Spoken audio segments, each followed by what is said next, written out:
Outnumbered American fighter pilots battle marauding Japanese airmen to control the skies over a sweltering Pacific island called Guadalcanal. During a grueling 6-month slugfest, their combat in the sky will help decide the course of the Pacific War. August 7, 1942. America launches its first amphibious assault of World War II.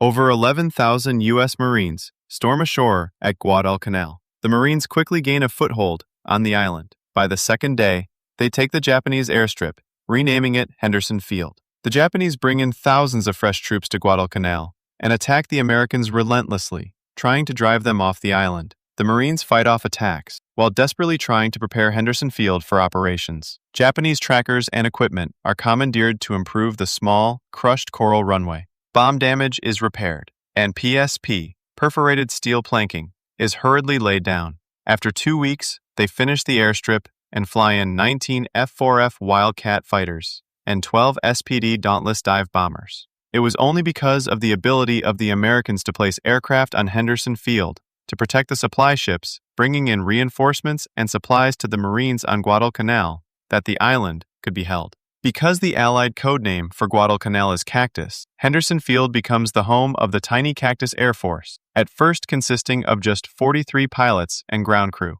The men of Henderson Field soon discover it isn't just the enemy making their lives hell. The island was a fly-infested, dirty, stinking, blood-soaked, damned island that was just dangerous to even walk on the beaches because there was so much unexploded ammunition around. The pilots and ground crew live in mud-floored tents. The latrine is a trench with a log seat, and the bathtub is the Lunga River, complete with crocodiles and leeches. The flyers of the Cactus Air Force are outnumbered and short on supplies. Their fighter, the F-4F Wildcat, can't match the agility of the enemy's Zero. But a big advantage for the Cactus Air Force is that they are commanded by a born leader in 27-year-old John Smith. Smith's an aggressive dogfighter and skilled tactician. He always preached and devised his tactics around you have to pit your strengths against the enemy's weakness. And that is as true today as it ever was since the first airplane ever flew in combat.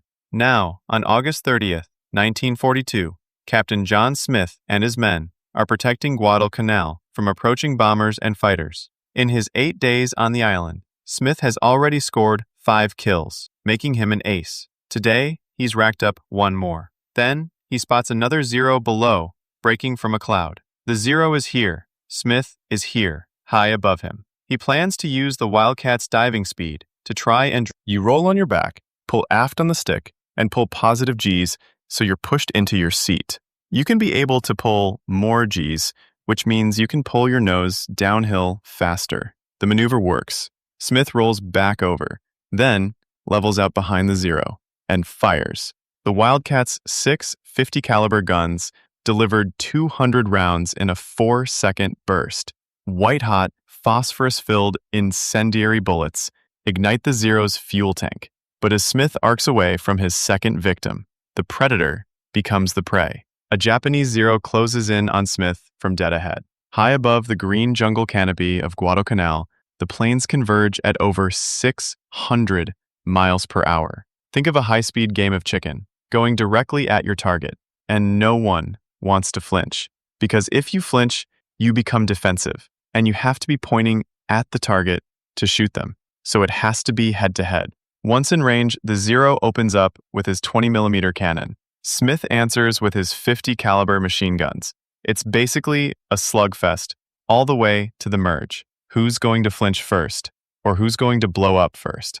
Both planes are taking hits, but Smith's Wildcat has thicker armor, and he's withstanding the blows. And then, the overwhelming firepower of the Navy airplane cut this guy into ribbons. He exploded. And then, what Smith did is dump the nose over very hard, very abruptly, and flew underneath the debris field and escaped. The Zero has made a fatal error. He fought the Wildcat's fight. Built by Grumman Aircraft, the Wildcat is first flown in 1937. The rugged plane features cockpit armor and self-sealing fuel tanks. These tanks are coated with layers of rubber that expand and reseal if they're punctured. The Wildcat faces the most famous of all Japanese aircraft, the deadly Mitsubishi A6M3 Zero. The lightweight Zero can outturn and outclimb the Wildcat, a lethal advantage in a dogfight. But its thin armor protection and lack of self-sealing fuel tanks means it can't survive a slugging match with a tougher Wildcat.